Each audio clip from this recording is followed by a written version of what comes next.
everybody. Thank you all so much for tuning into the PHNX Coyotes Podcast. Don't forget to hit that like button, subscribe wherever you get your podcasts. Leave us a 5-star review. I'm Leah, also known as a alien conspiracy theorist, a modern day with my tinfoil hat.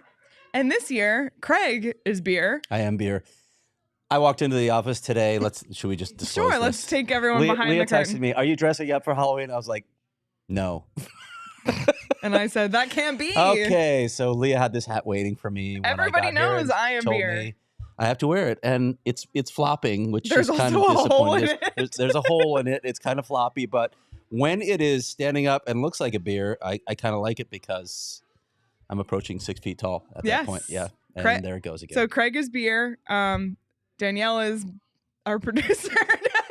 Best producer. And PD is home because PD does not like Halloween. Therefore, he PD doesn't like refused children to be on the show. I'm just kidding. He I'm going to be doesn't. honest. I was really close to coming into the office dressed as Espo. You should have. I didn't have time. Yeah, So there's a lot going on. But the idea was there. Okay, I appreciate The funny thing about that is that Espo today came dressed as That Espo is true. from a different era. And you can turn into the PHNX Suns pregame Come show. on, just come. We've already mentioned you, so you might as well stay never here. mind. We've got an open space. Here he comes. Show people what you Espo look is like today. Espo, but Show off the more. shorts in particular. The shorts there's something else. 95 All-Star game. Yep. There's and a this lot is, going on Can we here. say what this jersey is, or is this top secret? It's the gorilla. It's a legit It's the gorilla, gorilla. jersey. Oh my Game God. worn. That's unbelievable. Oh There's boy. Espo. Craig is an IPA if you want to make it a horror See costume. now, why you got to go there? Who went there? I can't read, so I don't even know who Charles. went there. Thanks, Charles. Oh boy. Well, we're gonna get into Halloween a lot later, so stay tuned if you liked PD's Halloween rant last night. Oh, you got another. There's more might be coming. some more coming. But before we get into all of that, Craig's mailbag came out today at gophnx.com. It did. That's one of the content pieces that is for diehards only. So if you're not a diehard and you really want to read his mailbag, I learn something new every time I read your mailbag because Craig not only answers questions off the top of his head, but he reaches out to sources as well to get those questions answered. So it's a great read over at gophnx.com. Become a diehard. And lots of opportunities to ask your questions in the Discord as well. Those questions get answered first. Yeah, so. and there's also a photo of a red panda. There is, and I am quite confused by it. Yeah. So, yeah. You will probably still be confused when you read the Yeah, the mailbag, I have to admit, I haven't read the mailbag yet, but that's It's okay. a little too chatty over there today. Yeah. Can we get quiet on set, please, everyone? Thank you. Thank you. No, I don't care. Craig, Yes. how many questions did you have this year time? How many in the entire mailbag? Mhm. I can't remember. So thanks. Okay, a lot. But we're going to take a deep dive into 7 of them. Probably around 50, because since I started limiting it to 1 per person, which has helped me maintain my sanity. So Okay, but fair we enough. picked 7. We picked 7 Yep. to discuss in depth. Yep. So let's just dive right in, Craig. Why don't we? Sure. And we'll start with the first mailbag question. It's Mailbag Tuesday, not to be confused with Mailbag Monday. This one comes from Ed on Twitter, and he asks, what's been surprising and disappointing about the Coyotes so far? Or has it been as you expected with players, team play, and results? It's 8 games in, so I hesitate to even go that far. I did answer this question, of course, in the mailbag. I guess one of the most surprising things for me has been the power play. Sean Durzi obviously was added to help quarterback that and maybe give it more effectiveness from up top. I think he's done so. We're seeing him produce. But the entire unit right now, I think, is ranked 6th in the NHL. And again, it's only after 8 games, so that doesn't mean a lot. But between the addition of Durzi and then Blaine Forsythe, the new assistant coach, who was the architect, quote unquote, of the Capitals power play, which was lethal. Of course, they had Alex Ovechkin and Nicholas Backstrom and John Carlson, so that helps. But they've been pretty effective so far. And what I think about is like what would have happened to this team early in the season if their power play weren't clicking at the rate that it is, Yeah. because they're not exactly lighting it up. Well, before the Blackhawks came to town, they weren't lighting it up at 5-on-5. Yeah. I think my surprise. Well, can I start with my disappointment? Sure. I think my disappointment has been the fact, and I know this might be I don't mean it to come off as judgmental. It's more a personal disappointment. I'm disappointed that Logan Cooley hasn't scored a goal yet. I think we saw what he did in the preseason, and he scored some unbelievable goals, especially the one in Australia. But not just then. He scored in Tucson. He scored on penalty shots, shootout goals. We saw it, and I thought he's going to score in the first week of the season. And now we're going into Game 9, and he still hasn't. He still has 6 points. I know we've talked about some of his struggles, but I feel kind of disappointed that he hasn't scored yet. So Yeah, that's my that's disappointment. fair. Like last night, I know you were there for the first 2 periods. It was the first time where I felt like there was a concerted effort to shoot the puck. Like Yeah. he didn't have any. He was averaging less than a shot per game on goal. You're obviously not going to score that way. And he's a guy. I mean, everybody talks about Connor Bedard's shot. He's got an unbelievable shot. Logan Cooley has a good shot too. He can score goals, and he did score goals at every other level. I think he will score goals at this level, but it felt like he was deferring too much. There's probably a lot of thinking going on with him, trying to adhere to all the systems. I mean, you watch Connor Bedard. I mean, they just throw him on the ice for every situation. So it's almost like, okay, I'm gonna be on the ice all the time, so I have to think less about maximizing what I'm doing and staying within. I'm not the top line center. I'm not going to be in the best situations all the time. It's a little different situation for him, but yeah, we're all dying to see that first goal go in. It's probably going to take a lot of pressure off of him too. Totally. And maybe once he does that, the floodgates will open, which we've seen with players like Jack McBain this season. And for my surprise, I'm going to say last night's 8-1 win. The surprise was the fact that every forward had a point except for Keller, Schmaltz, and Hayton. That's my biggest surprise of the season so far. Last night was crazy. Yeah, That's it my was. biggest surprise. And you start looking at some of the goal scorers, right? Like we were talking about this Josh Brown and Liam O'Brien and Jack McBain. Sure, yeah, that's where. Well, you should have seen them on the CHGO Blackhawks postgame last night. They were like, Michael Carcone, who is this guy? Like, just put up 4 points against the Blackhawks. Yeah, they couldn't get over it. Yeah. They couldn't get over it. Yeah. They were like, I can't accept this. If it was Keller, I understand, but Michael Carcone, and I said, don't disrespect Michael Carcone like that. Yeah, but for me, for disappointing, and again, 8 games into the season, so we can't form any judgments yet. You don't really form any lasting judgments until about the 20-game mark. I don't think you feel like you know anything. It's not a big enough sample. But other than Dursey, the new guys. Well, I thought Zucker made an impact, but he's unfortunately for a couple out. games, yeah, and then he's out. Matt Dumba scored that goal immediately in the first game. Yeah. And scored the first goal of the season, and then. I did, again, as I said in the mailbag, I didn't think he was going to produce big numbers, but he was heralded as a guy who really defends well. He's been pretty uneven in that area. Alex Kerfoot, until last night, I hadn't seen much from him at all. And then he had 3 assists in that game. Again, it was the Blackhawks who just allow you to do whatever you want in the offensive zone, so it makes things a little easier on teams. But I don't think the new guys have had that much of an impact yet on the ice. I guess I expected a little bit more from them. Yeah. Early on. I want to add, and this kind of relates to my surprise of last night's win, but I want to add that Michael Carcone has been a nice surprise because, and I said this on the post-game show last night, I think he came in to this year and we thought, could he be the extra forward? Where is he going to fit in this lineup? And now I think he's an everyday part of this lineup, and he's added offensively, and he's done what you expect him to do. He's done almost what he was doing at the AHL level, and we were unsure if that was going to translate, and so far it has. Obviously, last night kind of skewed his stats in that favor, but I'm pleasantly surprised by what we've seen from Carcone. Talked so much about him after the game. That was the question where Patrick Brown said to me, "Congratulations on getting the longest response ever from Andre Tournier," because he talked so much about what Carcone needed to do coming into the season. So much of it is consistency, right? Doing it every night, being responsible in all those areas. But he said he's been really focused, and right now he's obviously in a 4th line role by and large when this team is at full health. But he obviously wants to move up. He'd like to play in a different situation, and Andre's certainly not going to close off that possibility if he keeps doing the things that he's asking him to do. Great. All right. Well, should we move on to the next mailbag question? Sure. All right. Let's look at mailbag question number 2. This one comes from Nom Denon. I have to say it in we both have to say that. Nom Denon. On Twitter, who said, I can see Guenther has 5 points in 6 games in Tucson, which seems pretty good. How has he actually been playing? What have you seen and what have you heard? What's the current state of the Guenther situation? No. First, I have to start and say I haven't seen anything because we haven't seen the Roadrunners play. But I have talked to people who are watching him, obviously the people that are paid to watch him and evaluate him. Again, it's early, so it's really hard. I have to have this caveat before anything we say because we're so early in the season. Leah is shedding the sweater while I'm she's really off camera hot. because she's decided that this was not the best costume to wear. A couple of things that Bill Armstrong mentioned to me when Dylan Guenther went down, and we had hinted at this possibility even when we were in Australia because we weren't seeing the impact from him on that Logan Cooley line with Jason Zucker. He wasn't keeping up. So one is pace of play. He's been playing with better pace of play in Tucson. The other thing that he's doing that they really need to see him do, and part of this is just getting strength and getting accustomed to getting in those areas.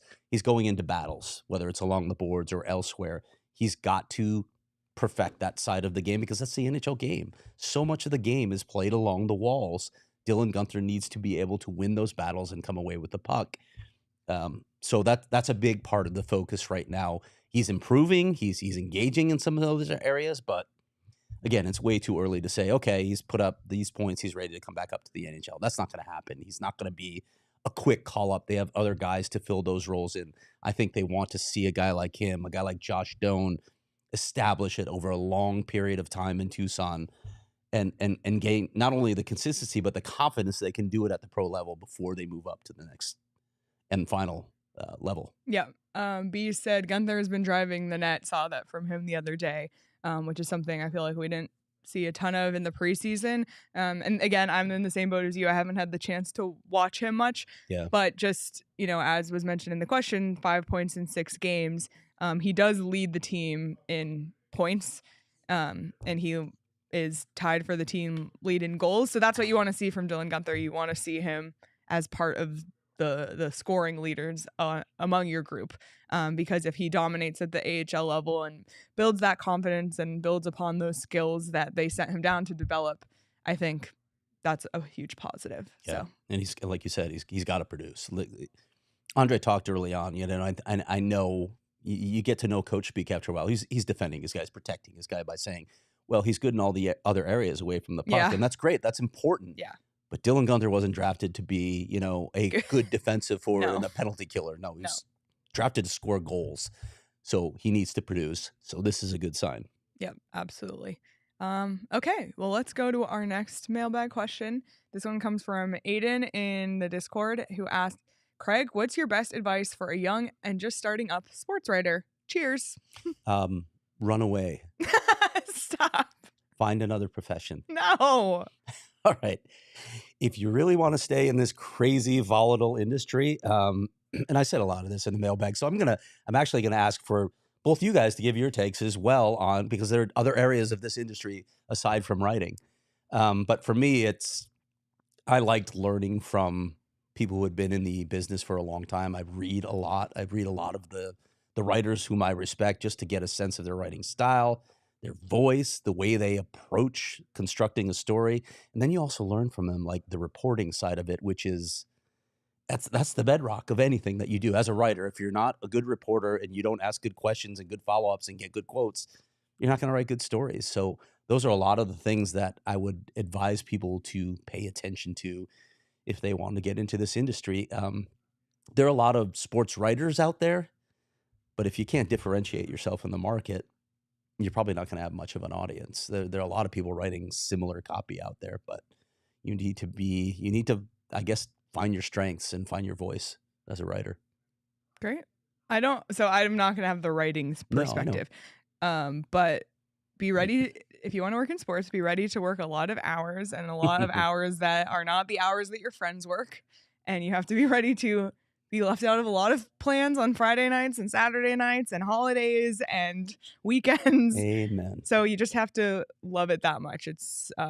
That's the biggest thing. And then the other thing is just keep every loose connection you have. Introduce yourself to people, establish a connection, follow someone on Twitter, connect on LinkedIn, because you never know where your opportunity is going to come from. And that is exactly how this opportunity came to me. So that would be my advice. I'm very new to the space, so I don't want to sit here and be like preachy, but that's what I've found. That's really important advice, actually, is the connections. And that's another thing, like when I had actual time to teach a class, I would tell students, like, every source that you develop, maintain it. Yeah. Find a way to maintain it. And it doesn't mean just, oh, I need you for another story. Just maintain connections. Know something that's important in their life, or a team that they're connected to through college. Just do these little touches where you maintain the relationship because, like you said, you never know when you might want to come back to that source for something else. And if you have those relationships, it's already there. Danielle, do you have any 2 cents for this one? I do. I also teach at ASU, and one thing I always tell my students is, as a photographer, for those of you that don't know, I am a photographer. Mm-hmm. Photographing at the World Series, by the way, not a big deal. Yeah. Go into every situation with the understanding that you can learn something from everybody. Everybody that you surround yourself with, everybody there has something to offer. And I think going in with that mindset is really important. And also just be a nice person. I've gone a really long ways just by being nice to people. And I think that's really important. Because we know there are some people out there in this industry that aren't necessarily the best people. And so to differentiate yourself, be you, be nice, and go out there and work hard. Sports is an industry that really rewards hard work. So It's true. yeah. And piggyback off what Leah said, yeah, say goodbye to a social life. Yeah. Sports is your life now. Right. This is- Especially if you want to become a baseball writer, say goodbye to any Oh my kind of God. life. Yeah, I think Chris tweeted like, what's the over under for hours off Jesse has had this month? And I said 0.5. Can't ever imagine doing that beat. Much respect to baseball writers because y'all are crazy. Crazy. All right. Well, let's get to our 4th mailbag question. This one's another fun one, I think.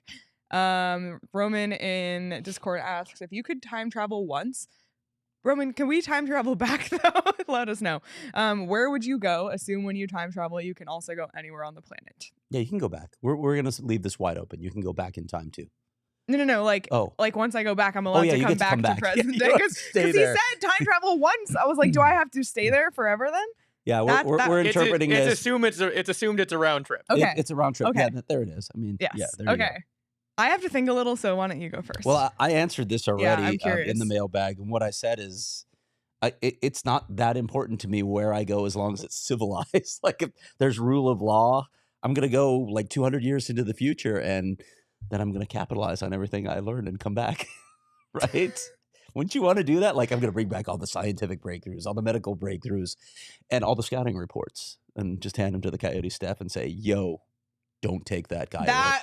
This guy is going to go in the 7th round, but you might want to take him." I like the way you think there, actually. There I like going a few years in the future for the draft. Yeah. I like that. I might insider trading. I might also invest in some things that I learn about, but I know that doesn't seem. Is that insider trading? Noble. Is that legal? I don't know. They might have to write new laws for that once time travel becomes a thing. That's funny because I didn't even think about going to the future. I was like, where in the past do I want to go? And for some reason, I'm stuck on this. I kind of want to experience the 90s as an adult. Why? Do you know, that hurts me. Oh, because you were definitely an adult in the 90s? Yeah, I was. I just feel like the pre like cell phone, pre social media. I just want to live in that world. Yeah, you know what? Before the World Wide Web came along in '89, right? Like it was so different. Yeah, I just want to experience that as an adult. So. Yeah, Danielle, I'm curious your answer for this. We're putting you on the spot. Oh boy. And let us know in the chat what your answer. Yeah, let us know in the chat what you're doing. Boy, I wasn't expecting this. Yeah, sorry. I mean, honestly, I would love to be at Game 7 of the World Series for the D-backs in 2001. I was at Game 6. It was great. Highest scoring inning in World Series history. But Game 7, I think that's it. That's probably it. That's a good answer. It's a good answer. All right. Well, let us know in the chat when you would want to travel to. And in the meantime, I will tell you about BetMGM. You can travel to the future, and that sounds so illegal. This was a plot of one of the Back to the Future movies where they got the almanac and where sports get the betting. So talk to me in a week, and I'll let you in on. Yeah, he'll let you in on the picks. And as per usual, I had to text Shane and Sean for a BetMGM parlay pick because They're good at this. This is what they do, especially Right. Shane, who, when he's not living on an RV around the country, he's the host of PHNX Bets Daily. So Shane gave me his parlay pick of the week, and he dubbed it the Snakes Alive Parlay presented by Shane. And here it is.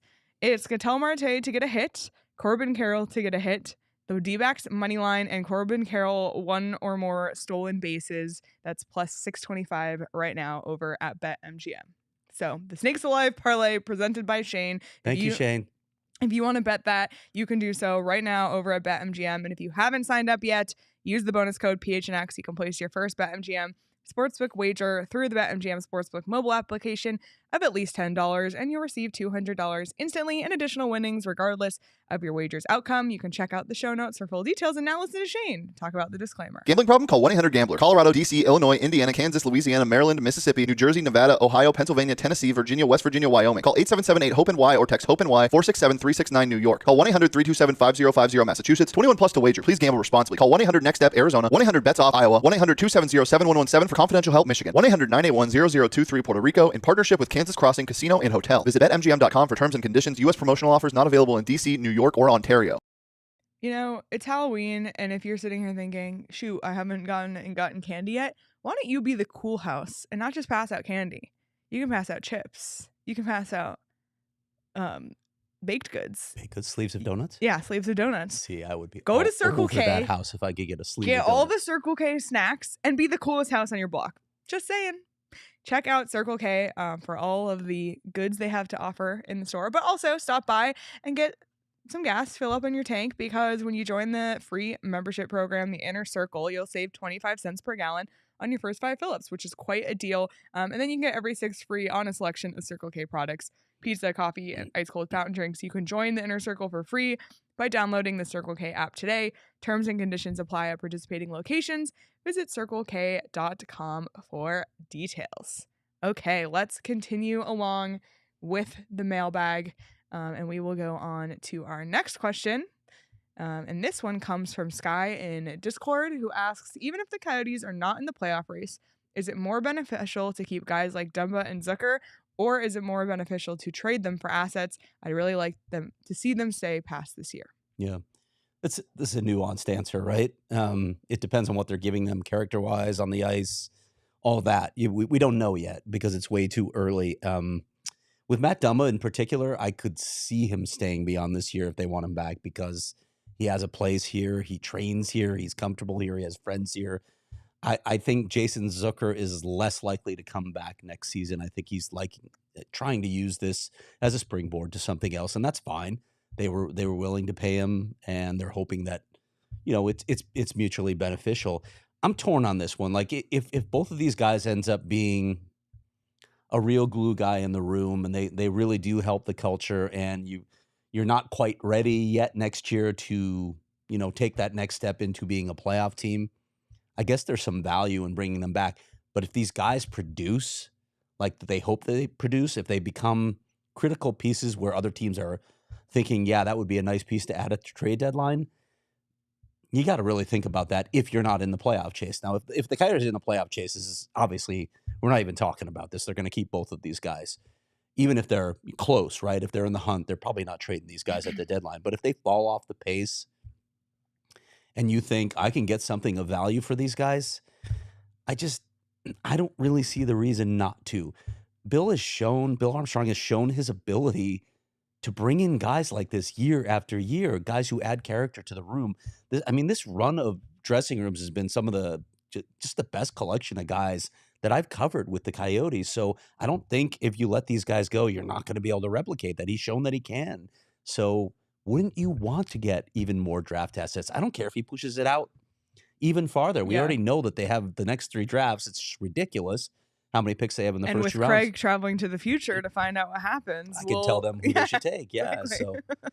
So I don't know. I don't mind the steady pipeline of good draft picks coming into an organization. I think it really helps you sustain success. Again, there's a balance here. It all depends on what these guys mean and what's happening with the team. But if they're out of the playoff picture and I'm the GM and there's real value to be had for these guys on the market, I'm trading him. Yeah. I agree. I think it's completely situational. I think the fact that they're both only on 1-year deals, it's not like you're giving up an extra year or even 2 to give them up. And listen, like we saw Nick Bukestad and Troy Stetcher get dealt at the deadline and then come back. So Right. it's not like it's a goodbye forever sentence when you get traded at the deadline. I do tend to agree with you that Matt Dumba would be more likely to come back than someone like Zucker. There's a lot of factors at play too with the salary cap going up next year. So we'll see how all of that plays out. But I think it all comes down to where the Coyotes are in March. Mm-hmm.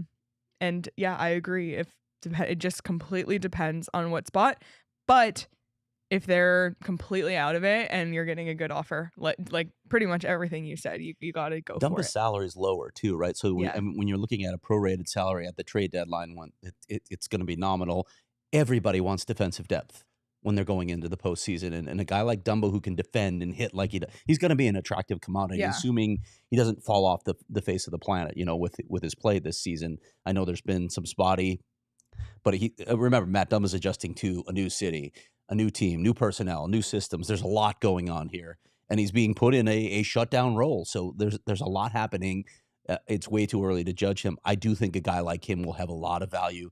Jason Zucker is going to have to produce, of course, but again, another guy. I'm not sure what he's going to bring at the deadline, and his salary is a little higher, so it's a little harder to absorb. Yeah. They might even have to eat some of that. Well, and it depends. It depends what the offer is too, because who knows what their value will be at the deadline. But it's like if there's someone saying, "Hey, we'll give you a 5th for Zucker," it's like no, we'd actually rather have like our locker room guy and our leader. Like that at a certain point becomes more valuable. Yeah, like below a 3rd round pick, who cares? Yeah. No thanks. No need to move them at that point. Yeah, exactly. It'll be interesting to evaluate that when we get further into the season. Yeah. Okay, well, let's go to our next question. This one comes from Significant Otter on Twitter. I always like that name. Who asks, what's the vibe at Mullett now that we're in year 2 and some of the novelty might be gone? I put this one in, and I told you this earlier because I want to address this narrative that's out there that, it's not as cool at Mullett this season. Like I got one question saying, I saw a lot of empty seats. Are the Eastsiders not going like they said they would? Well, the empty seats were there because there's the club area where the people leave their seats to go in the club area because they have access to it. That happens every game, and there are people walking around the concourse. You've been at all 3 games too. Mullett hasn't been empty. It hasn't been an issue. And again, we're talking about 4,600 seats, so it shouldn't be. But no, they're not struggling to bring people into the building. And my read, maybe I'm there too much, so it'd probably be better to get your outside perspective. My read is the vibe's been really good the first 3 games. Yeah, I agree. I think the vibe's been amazing. I don't think the novelty's worn off. I think when you walk in and you are 13 rows up from an NHL game, like especially yesterday, I was sitting there and like the media row is the 13th. It's the 14th row technically. Yeah. And like you're looking at Connor Bedard on the ice. It's like anywhere else you would be in the nosebleeds, like staring down at this tiny speck on the ice. And at Mullett, it doesn't matter where you are. You're super close. Even if you're in a suite, you're incredibly close. And I think that novelty will never wear off to watch an NHL game, even if they are there for 4 seasons and then it's the 4th season. Like, I just think it's so unique. It's so cool. And I think maybe the novelty will wear off a little bit for the visiting teams or whatever. But from a fan perspective, I think it's awesome. Yeah, we run into people constantly at games, like whether it's out of town fans or locals that can't get to a lot of games because the tickets are expensive. Yeah. So I don't know that the novelty's worn off. You see visiting fans come in all the time. Well, last night I heard Blackhawks fans going, "Whoa!" Like it's can cool. hear. Yeah, it's cool. It's cool to see. Yeah, you can't get seats like that normally. So, I'm right now, and I don't know where we'll be in year 4 at Mullett, but right now, it's still a blast to watch a game there. And I would actually even go to this opinion to just sort of cement what I just said. I hear it from other writers too. And other sports writers. I mean, if you want cynicism from anybody, you're going to get it from sports writers in other cities. Tweeted this last night. He said, this is a really cool place to watch a game. It is. So there you go. And you will get cynicism from Mark Lazarus. So yeah, I can assure you of that.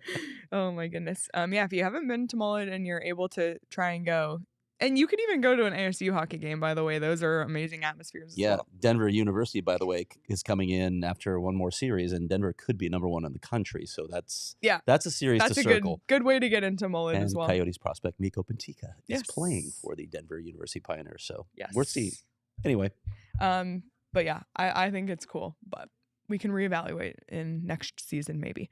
Okay, we'll go to, I think this is the last of the mailbag questions in this set. This one comes from Paul in Discord, who asks, so Javier Gutierrez stated within 30 to 45 days the Coyotes will have to make public another site option for the new arena. Would it be another letter of intent, or did he indicate it could be confirming at least 2 sites out of the 6 he said are still in contention? Unclear. And by the way, Javier said that on our show the last time he was here. So, and when we did the math, we're like, okay, by the end of November, we will have an announcement for another site. My suspicion is that it will be similar to the announcement of the site in Northwest Mesa. Okay, it's a letter of intent. We're interested in this plot. But if they're going public with these 2 sites, my take is those might be the lead 2 sites. I could be wrong, but that's my read on the situation. And I know people are wondering it, and I've heard, and I reported this in the mailbag as well, that I've heard from multiple sources, and this shouldn't be a surprise because Javier said it right at the beginning that they were looking in Phoenix, but I've heard that they're interested in a site in East Phoenix. I don't know specifically where it is, but that could be the one, or they could surprise us all and come out with something entirely different. But I know that they are interested in Phoenix. East Phoenix particular, the area of Phoenix that they consider part of the East Valley. We already know that they were looking at a place in Mesa. They're not going to be in Tempe. They're not going to be at Fiesta Mall. Again, I need to keep saying that because people keep asking me about Fiesta Mall. They're not going to Fiesta Mall. They're not going to Chandler. They're not going to Gilbert. And they're not going back to Glendale. I don't think they're going to Scottsdale either. I don't think that that's a realistic possibility. The tribal land is, of course, there. I've reported that as well, that there's a particular plot that's already zoned. You could literally put shovels in the ground tomorrow if they wanted that. But again, the problems are you can't build residences. You can't build a sports book, at least on site. So there are revenue issues with that site that they haven't figured out how to manage, or more accurately, I should say, the other sites offer more potential on those fronts. Be very interesting to see. Yeah, but again, like I said, by the end of November, we should know. I don't know. Listen, Javier said this as well, and he keeps saying this, so I need to be. I keep reminding people of the actual words that are coming out of his mouth.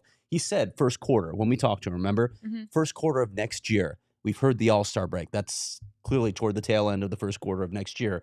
I think we're probably going to get a more substantive announcement around that time. That's certainly what the league would like to see. Could they push that out even a month or 2 more? Maybe, but the end of the season rolls around fast. We know they have to have this out in plain sight, in daylight, by the end of the season. So I'm guessing the All-Star break or shortly thereafter is when we're going to get something substantive. And then, again, as always, it becomes a matter of whether they can actually complete the deal, close the deal. If they don't, oh boy, we're back to all sorts of speculation. Of course, there's no confidence. Like I ask national writers when they come into town, so what's the perception? Because I'm so embedded in it, and I'm covering it from this perspective. And obviously I don't just talk to local sources, but what's the national perspective? Well, nobody has any confidence that it's going to get done. And I'm like, okay, I get that based on what's happened recently, the Tempe vote obviously going down. But I've also heard this narrative for the past 15 years. Yeah, they're gone. Okay. How many cities? Like we were talking about the other day. Is it 8? Is it 10 that they were reported to be heading to? And it hasn't happened yet. The NHL wants them here. The NHL wants the Coyotes here, and it will exhaust every option, I believe, before it pulls the plug. And I want to touch on something else that's out there a lot. Oh, as soon as they leave Phoenix, it'll become the #1 expansion market. I don't buy that at all. You know what it costs to get an expansion franchise? It costs $1 billion. Who is coming into Phoenix with all of its history, with the Coyotes' bad history, and saying, you know what? I want to invest $1 billion between building an arena and bringing an expansion franchise into Phoenix. I'm not convinced that that's real. It sounds a little crazy to me, given the history of the city. To me, the move that makes much more sense is finding a way to keep the team here, whether it's the Morello group that finally closes on a deal or they find another local buyer. And I know there are a bunch of names that have been thrown out there. The league has not gone down that road at all yet, but That to me makes more sense, and it still leaves open the option of getting that $1 billion from every other city that wants to enter the NHL on an expansion basis. The owners don't want to pass up that money. Yep, absolutely. Anyway, that's where I am. If the Coyotes get a new arena site approved and they are all good to go to start building, may I recommend Empire for all of their flooring needs? You know, they need a floor. They need a floor in Why there. not call Empire? So call Empire. Empire today for all your flooring needs. But sincerely, if you're looking to get new flooring in your house, your apartment, your condo, wherever you live, check out Empire. They have a ton of great services, such as the ability to shop at home. Sometimes it's so overwhelming when you walk into those stores and there's 1,000 different like floor things and you think, I can't do this. You can also do the virtual floor designer, so you can see what the floors would look like in any space in your home, which is really cool. They really care about the customers. They care about their quality of their product. And PD actually has Empire flooring in his house, and he speaks very highly. So check out Empire. They're offering a great deal right now. You can schedule a free in-home estimate today, and all listeners can receive a $350 off discount when they use promo code PHNX, which is an unbelievable offer. So check that out. Restrictions apply. See empiretoday.com/PHNX for details. Craig, I feel like I haven't had illegal pizza in too long. I went on a stretch of having illegal like pizza. a week. I had illegal pizza like twice a week for 3 weeks, and now I haven't had it in like almost 2 weeks. Max, when are we getting illegal pizza again? I need illegal pizza. So stop by Illegal Pizza on Mill. Maybe I'll swing by there later. Good place to watch the D-backs game. They have TVs at their bar as well. We had a great time there at our last meetup. We are big proponents of illegal pizza here. The queso, the bowls, the tacos, Nachos. The nachos. Oh, my kids are hooked on the nachos there now. The margaritas. They have 4 Peaks on tap. My kids are not hooked on those. They are not of age. Please drink responsibly. Illegal Pete's is your go-to spot this fall. You can stop by for happy hour, which is 3 to 8 p.m. every day at all 12 locations. That might be the best happy hour in the Valley, because some happy hours, it's like, happy hour is if you breathe between 4 and 4:01, you will get happy hour, but not Illegal Pete's. 3 to 8 every day. It's the go-to spot for burritos, buddies, and beer for 28 years.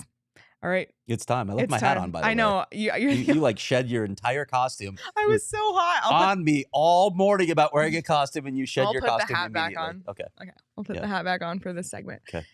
So where do we want to start? Do we want to judge the Coyotes' Halloween costumes, or do you want to talk about Halloween generally? Let's judge the Coyotes first. So, you know me, I like judging. Yeah, me too. So over the weekend, the Coyotes had their team Halloween party, and thank you to the Coyotes social media team for putting these pictures out just in time for our show today. So we're going to judge some Coyotes Halloween costumes. So Danielle, we can pull up the full team photo here. If you're listening on audio, I recommend either heading over to our YouTube channel or go to Arizona Coyotes on Twitter or Instagram. They have these pictures posted. So it's kind of hard to see in this if you're watching on a small screen. But there's a few things I want to zone in on here. And the first is, if you look to your far right, what is Logan Cooley wearing? Why is he wearing? Is he a pirate? We need to zoom Look in at on that that hat. because can we zoom in on that, or yeah, we can make it bigger for the old guy here. Yeah. There it goes. Just Danielle, make it so big that all we see is Logan Cooley in the corner there, on the right. Like, what is going on there? What? Like, do you see his outfit? I do see that. He's wearing sneakers. I don't know what's going on there. I might have to ask that question. Yeah. Actually, this begs follow-up questions. We got Valimaki. I think he's like the Roman Empire or something, which is very, very good. Sean Dursey I saw was Jim from The Office. You got let's look at these other ones, Danielle. Let's put these up. Let's look at the individual ones, because those are great. We have Troy Stetcher and his wife dressed up as Barbie and Ken from the scene where they are rollerblading at Venice Beach, which I feel like Troy Stetcher fits this perfectly. So amazing execution by Troy Stetcher and his wife. So the next one, we have Liam O'Brien and his wife dressed as the Avatar characters. 10 out of 10, honestly. Except for the red beard. I'm Yeah, just I mean, saying. there's nothing he can There's really nothing do there. Liam can do and we definitely do not want Liam O'Brien to shed the beard No, because no, no. it is spectacular. But I even wrote a story about his beard. yes, you did. I Yes. respect the commitment. Yeah, to the that's makeup. pretty good. Yeah, seriously, right? Well, no, Danielle, let's keep going. What else do we Who have? we got? We have Matt Dumba and his wife. They're dressed as D-backs. What do they call it? Concession sellers in the stands. And I know it's D-backs because they have cups, the D-backs cups in the things that ask for tips. That's I good feel local like, support there. Yeah, good local support. It's kind of on brand for what's going on right now. And I feel like this is a creative one you can put together.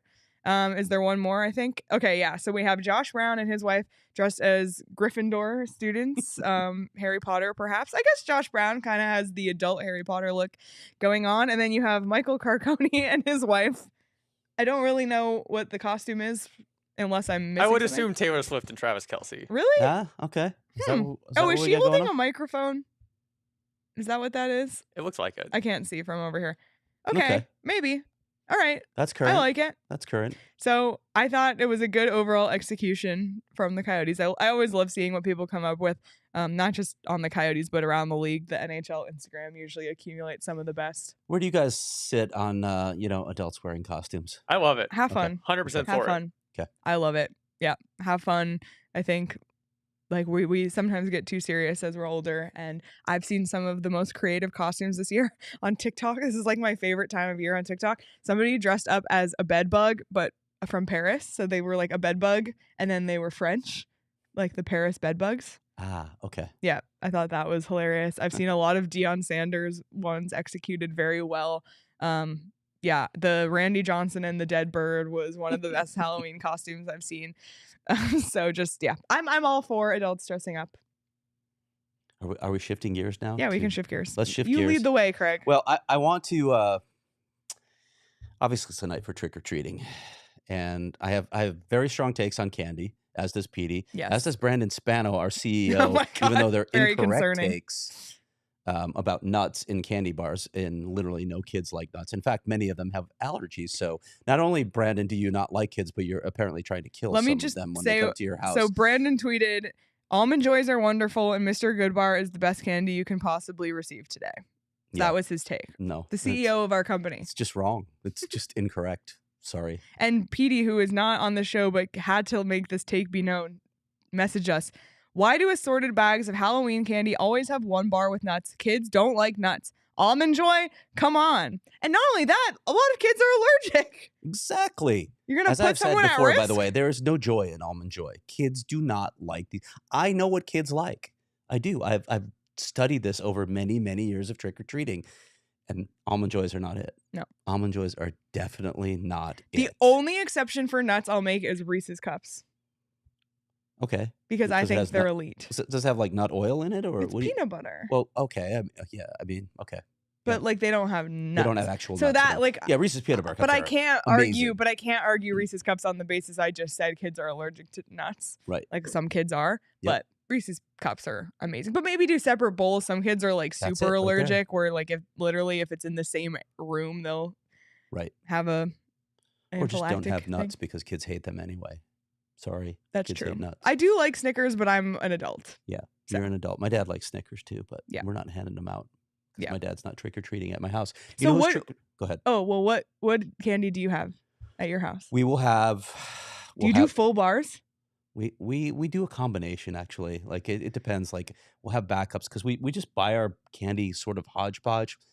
We're at the store. We'll grab a couple bags, Mhm. and some of them are bigger, some of them are smaller. We have like our kids decided that we should buy Krabby Patties, and I'm not a big fan of Krabby Patties. If you've seen these, Ew. but apparently kids really like Krabby Patties. So I'm like, okay, I know they love Skittles, and I know they love certain chocolate bars. Like a simple little Reese's bar will go. They'll choose those all the time. Three Musketeers are popular. There are certain candies that just go, and then you see the ones that are left behind all the time until there's nothing left, and then the kids that get there late, they're like, I guess I'll take this because I'm yeah, here. That's all that's left. Exactly. So that's pretty much my take on candy. But where I'm leading with all of this is, Leah, my wife loves Halloween. She does. She will greet all the kids at the door. Petey and I were just talking about this. and she wants to talk to every one of them about their costumes. She wants to talk to the parents. We'll literally have like a line at our door. People will be backing up because Tara's talking to a 5-year-old who just wants the candy and wants to leave. But she'll have a conversation. She'll talk to the parents. The challenge for kids at my house is actually making it to the door. Not just because of the line, because my wife has this bizarre contradiction of being the nicest person once you reach the door, but trying to scare the hell out of the kids before they reach the door. And I have a video of my courtyard that I would like to show now to give you a sense of what it's like to approach. Okay, here it is. Here is the entrance to our courtyard. Coming in, creepy lights, and this entire thing is covered in webs, okay? There's webs overhead. I'm about to pan up, I think. There's webs on the side. There's webs everywhere. That's all but I'm not thinking just about. webs. She adds little touches. Yes, wait till you see the thing Okay, that we'll see we're going to pan next. to the right, and oh, look, there's a body. There's a body cocooned in webs with Converse sneakers. One has fallen to the ground there, okay? So that's it, and then we go a little, oh, there's the spider. So what kid is going to make it all the way to the door? If they do make it to my door, there's also this creepy-ass talking skull that she can operate from inside the door. It's got a terrifying voice, and she will talk to the kids when they get to the door. So do you want the kids to trick-or-treat, or do you not want them to trick-or-treat? I can't decide with Sarah what it is she really wants. Hey, Craig, how comfortable is your couch? My couch is very comfortable. I used to love the houses that were scary. I hated when a house was lame. I loved like walking. Do you like that? Okay. I did. Even as a little as kid, a kid, you yeah. like to be scared. Okay.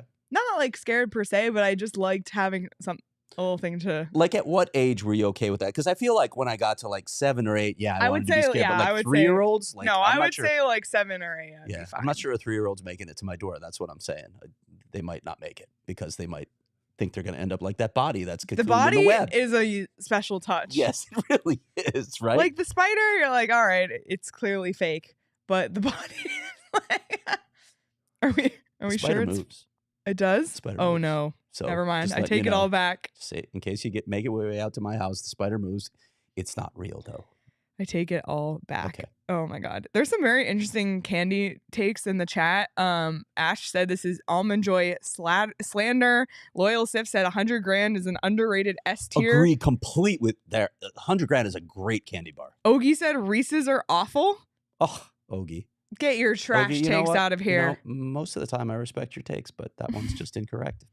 Roaring Fork said I used to pull the almonds out of Almond Joys, which is hilarious. Why would you even bother? Just throw it in the trash. Yeah, I've seen a few shout outs for Coffee Crisp and some other Canadian chocolates. I used to love, like, I'm primarily a chocolate person over, like, I do like sour candy, but Yeah, me too. like actually. if I'm Sour going Patch. if I'm going to a bowl of candy and there's chocolate, like I'm taking chocolate 9 out of 10 times. Fair. Unless you have Sour Patch Kids or sour watermelons or something like that, because I hated when you go and it was just like a bowl of Jolly Ranchers. It's like, is this the doctor's office? Like, am I at the pediatrician? Like, no thanks.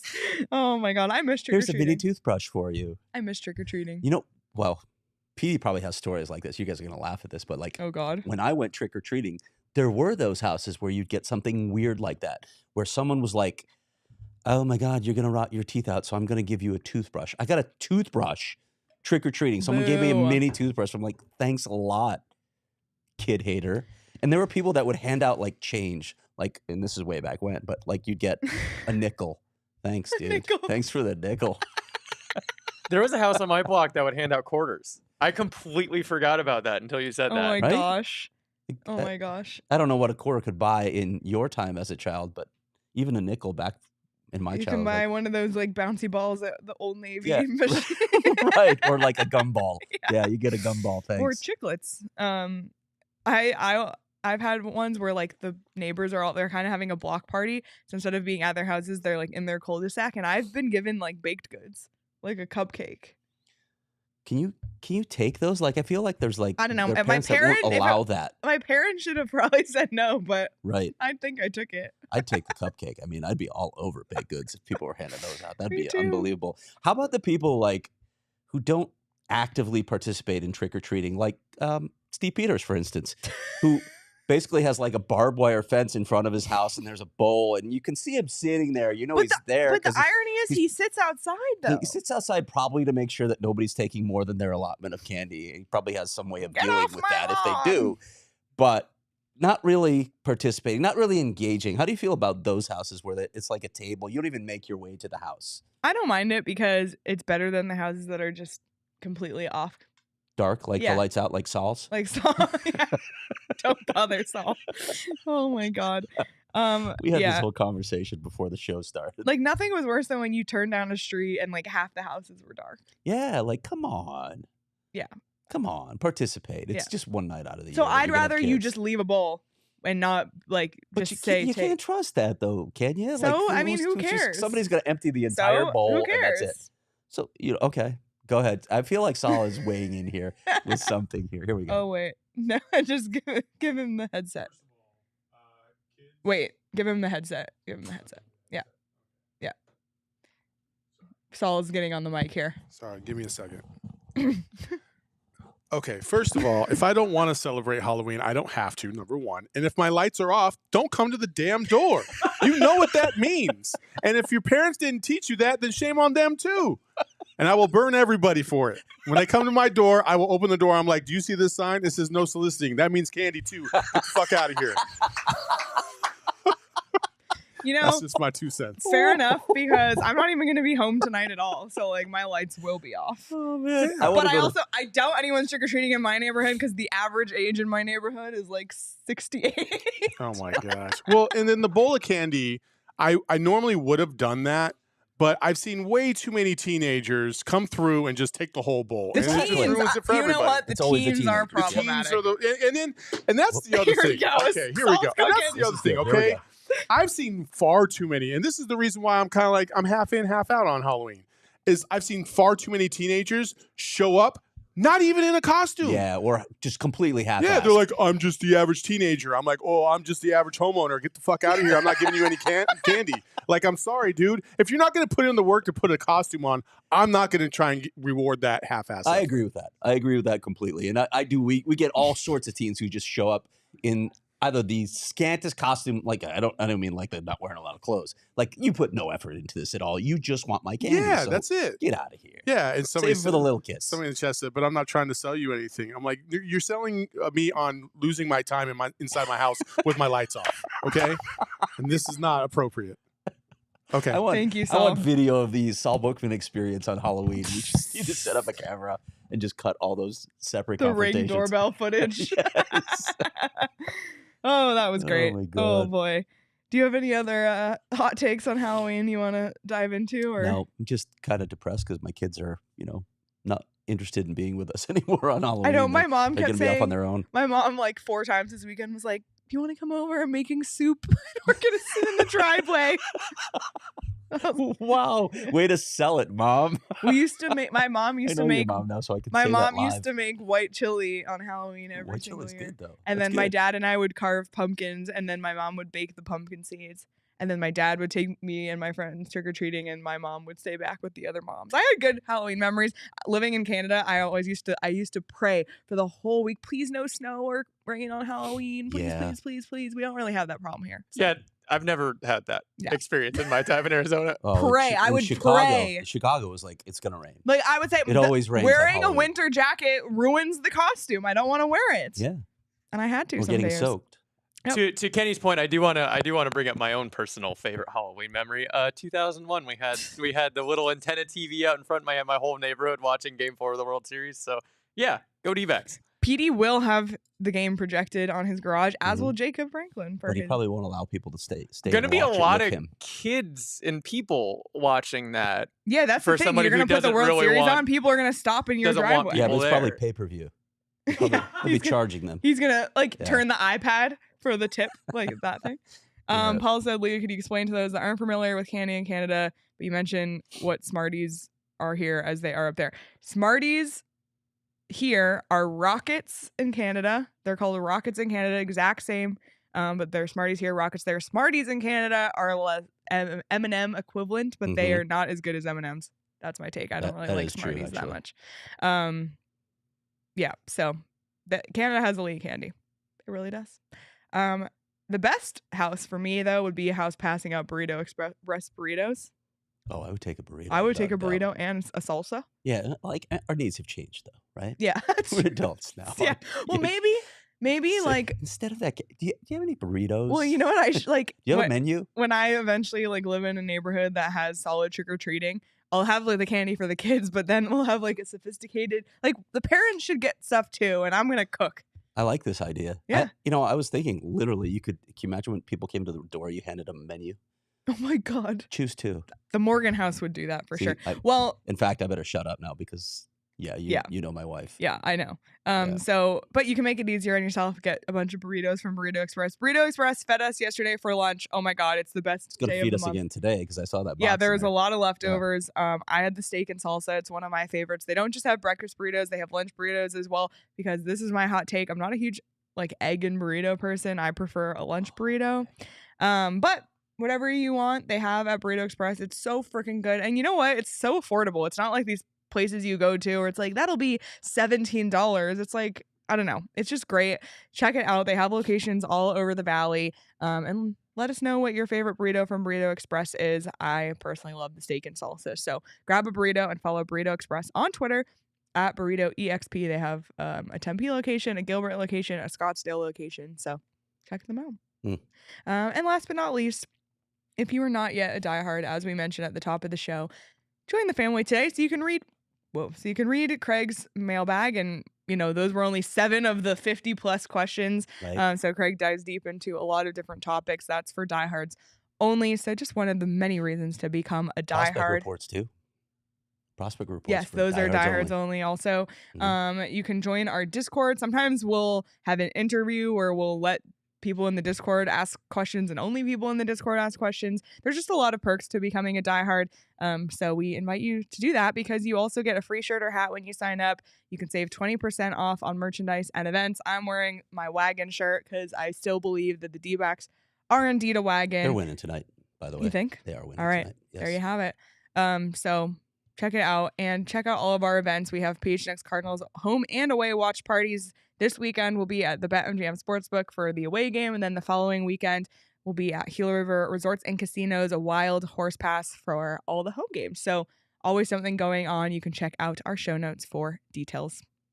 Anything else? No, we got 3 games coming this week. 3 games this week. 3 and Busy 4. week.